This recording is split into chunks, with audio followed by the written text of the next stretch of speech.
Well, yesterday I spent 3 hours on the roof of my 2022 Thor Chateau 28Z, removing these two factory vents, one over the bed in the bedroom there, and one here in the kitchen. Now, the one in the kitchen had one of those 5-inch, not very effective fans, and the one in the bedroom had absolutely nothing. So I spent the time to remove all the die core and swap them out for Maxxair fans. And when I removed this vent, you can see it has just this black double stick tape that has absolutely no adhesive value whatsoever. So it was doing nothing.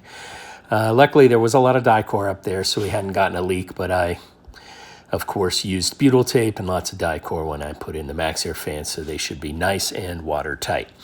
There's still a factory vent with the small 5-inch fan there in the bathroom because I can only afford so many Maxxair fans at once.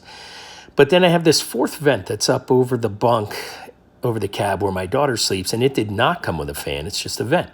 So I decided to take the fan from the kitchen vent that I removed and move it up there. Now, I didn't want to pull all the die core off and actually swap the vents from the roof.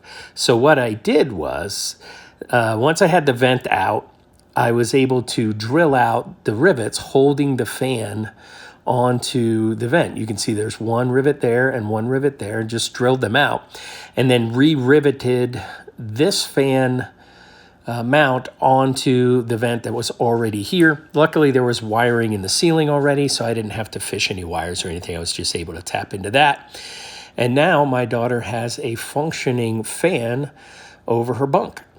And while it exhausts out when the vent cover is closed, it actually recirculates the air back down towards the bunk, so she'll actually get some air movement like a little ceiling fan when she's sleeping up there. So easy peasy. Anybody could do it.